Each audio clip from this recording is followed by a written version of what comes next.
Hey there viewers, Ace here, just me alone this time since Jackson's internet dropped, he hasn't showed back up. I figured I'd get this little birdie out of the way from Aerosoft. This is the Transcontinental module of the Hughes H-1B racer, capable of a 3,000 nautical-mile flight in under 9 hours possibly. I have to look back at the data provided. This is the 2.2 most recent one. Let me just go and disable the AccuFeel.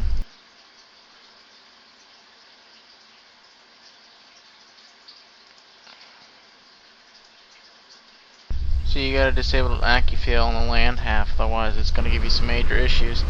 This airplane is pretty bare bones, as you can see here. It's got many limits. It's actually got a little bit of AccuSim in it. Not AccuSim, but a little bit of it.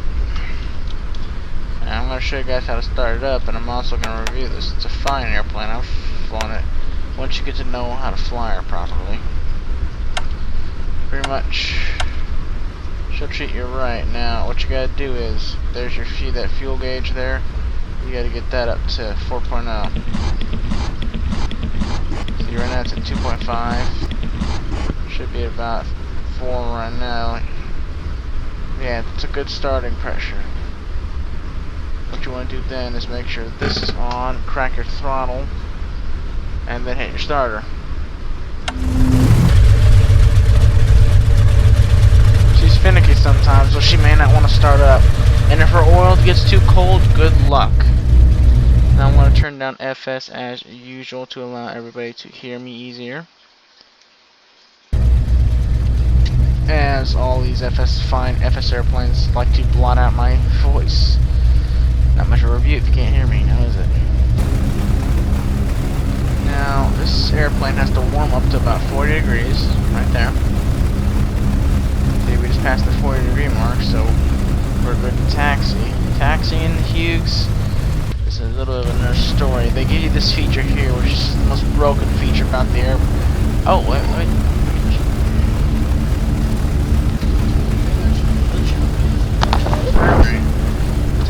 Let me test it. Yeah, that was actually a glitch out, because it used to be it would do this. Put you way up here and give you no access to it. So let's just shift the backspace down a little, get it to adjust us back into our seat, and hit control space to realign our camera, then shift the vector back up. This airplane is a pretty tricky airplane to taxi. The fact it's a skid plate tail wheel, so don't expect any taxiing finesse out of this airplane. If you ever do fly it in a multiplayer session, I should just warning the ATC that you're in a highly uncontrollable airplane. You give it some gas, she'll turn. See, for example, like right there, it drift turns a little, but she's not exactly the best. She wasn't designed for paved runways and turning. She was designed for dirt strips or single strips in the middle of nowhere. What you want to do is put in about 3 degrees of your flap. Manual, if I'm correct, is just about 40 manifold pressure. So with advancement to 40 manifold pressure because of the P factor. Then full advancement to full power as you fly down the runway. Get that gear up. Because that gear is a gigantic sail to this airplane. First thing you want to do after that, get your flaps up. Second thing, put your seat down, get your canopy shut. Also reduce your power. You know what, all these gauges matter. At your carburetor, if it gets into the explosion zone, you can blow your carburetor. That gets into too hot, you can blow that. And this is a 6-minute zone, about right there. You have about 5 minutes to lower your manifold pressure, or you are going for a swim. 1,000. If you're in your Princess Juliana, it is. She cruises pretty fast, like I said. Now, believe it or not, I just hopped in this airplane without rereading the manual. 500, 300. Doesn't take much to get used to or flying in the air wise, but getting used to the engine. Like, see how she got so hot there? What you gotta do is really just lower it, lower your nose, and maintain a constant airspeed, and it'll cool down pretty quickly. See, watch that'll drop down. It's a trick I learned. And the reason I'm not flying this at night, like it would be in real time right now, when this video is being recorded, well, pretty much, it's unable to, doesn't have any lights outside of cockpit lights. I'm not kidding. The cockpit lights is about all you get. This beautiful sunset is courtesy of Rex. Scenery is courtesy of Flight Simulator X's default. See, look, there you go. That's how you keep her in check. Now we can push her engine a little, because I want to show her off a little bit.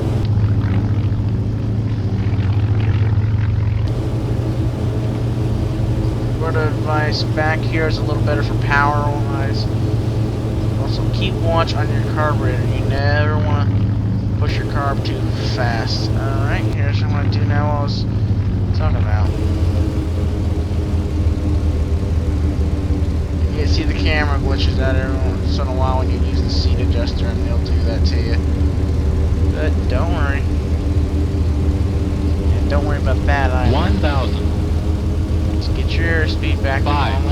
500, 300, Okay, no, 200. As you can see, our engine got a little toasted because we were pushing her a little for that maneuver, but like I said, once you master this airplane, she is a kind bird. 300. And as for my nitpick about the fact that most of these airplanes single-engine airplanes can't do a full flight, she has fuel selectors that you can set to run on several tanks. And I had done a successful 1,000 nautical flight from TJSJ to 200. KLAL, Approaching minimums. Lakeland International 100. Airport in Florida. Woke up and it was orbiting, landed just fine. By the way, anybody like how those default airplanes are absolute? Oh, they're higher polygons, I think. Maybe not. Those things are usually horrible.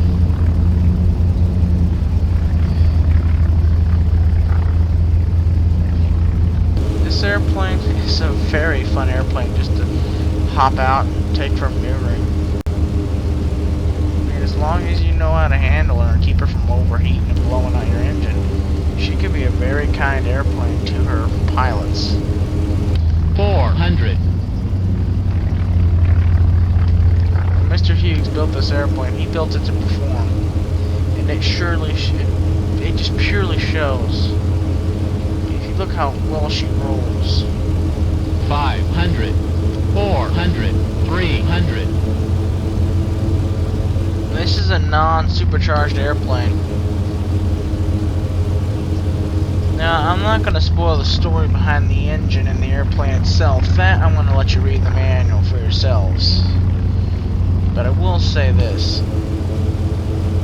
It's a beautiful, beautiful airplane to fly. A lot of fun to be had with it. In fact, let me show you a simple barrel roll maneuver.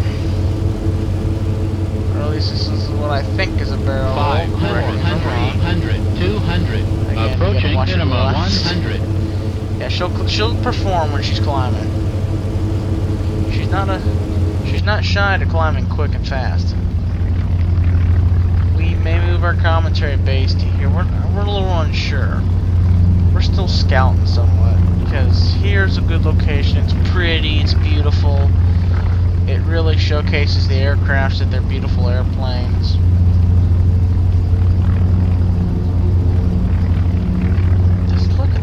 I've never seen this place this beautiful. It's on a complete scenery. 500.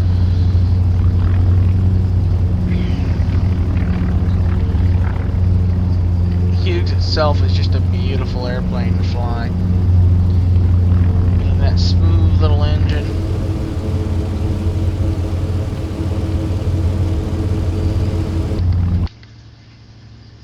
It was built to perform.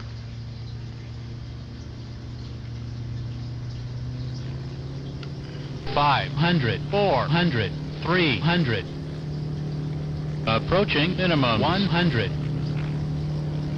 Let's do a little flyby here. My only worry is I'm gonna pop the engine. I'm running full power for this flyby.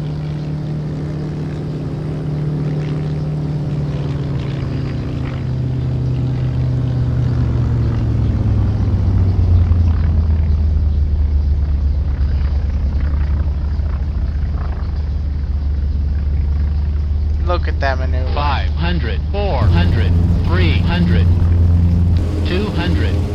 Landings are a little tricky because you got to get your airspeed below. I believe it's 120 to drop your flaps. As for gear, you really don't want to start dropping them till you're on final because of how this plane flies fast. This plane likes to have its approach fast and quick. Of course, with the longer wingspan, she has a way lower stall speed than her racer counterpart, which I may showcase. But she is not a simple airplane to fly when it comes to landings. I'll warn you right now on that. I've even been recommended by other Hughes pilots to do it a certain way. She's that tricky. Alright, gear down. See, watch how our airspeed drops like a 1,000. like a rock now because of that gear lowering. Because of our nice little fix to 500. the issue with the airplane, we can now land properly. 500. Keep watch on the gauges. Yes, I know I'm 400. coming in a little high, but this is a fast 300. airplane, 200. as I've said. Approaching minimums. Look at 100. her current airspeed. She's coming in at 100. Her stall speed's around Minimums. 80. 40, 30, 20, 10.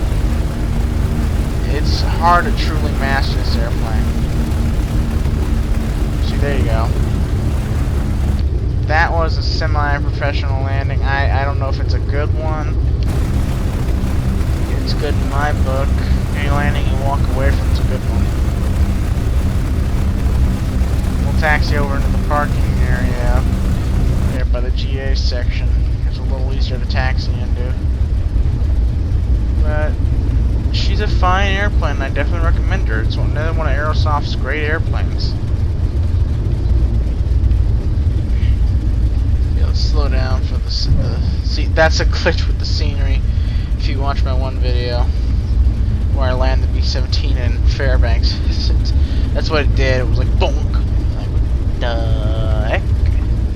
Look, birds, animals in the flight sim. Okay, I've blown past that taxiway, but don't worry, I won't miss the next. As for the autopilot, it has a default FS autopilot built in, so if you don't know how to operate the Sperry, nor feel like the lazy type and don't want to learn, just simply activate get your Plan G3 or whatever you use to trigger your default FS autopilot and use that. Works just fine. I think we got a jet taxiing. No, I hear him. Let's actually watch him approach. This is something I want to touch on. So he sounds like a Learjet.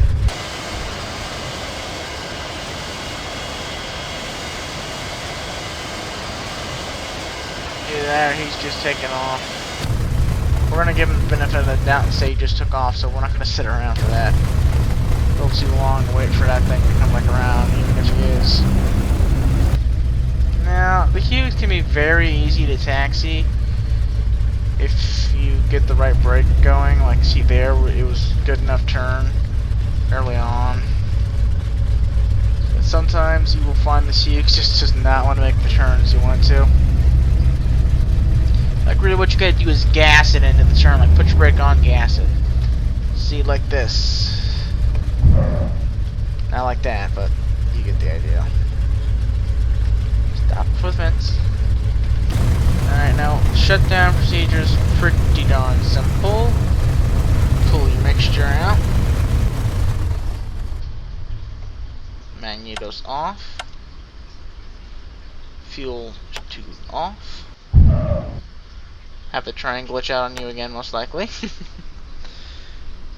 And this is just an option I like to do sometimes. It's like feather the prop. It'll unfeather when you start the engine next time. Shut on your avionics. No, if this gets below 20, it is impossible to start. I will warn you that right now. There's your radio. If you want to be old school. Here's your landing gear lever. By the way, if you lose your gear, congratulations, you get to use a hand pump. Have fun if you lose your gear. Or your engine. Because if your gear ain't down before your engine stops spinning, have fun. This was the Hughes H-1B from Aerosoft. What I'm going to do next is the PBY Catalina from them. That will probably be tonight. They're probably not going to be uploaded tonight, but they'll be rendered tonight. So, look forward to that. Like I said, we'll be bringing you videos and bringing you what you want. More aircraft reviews, more whatever you want.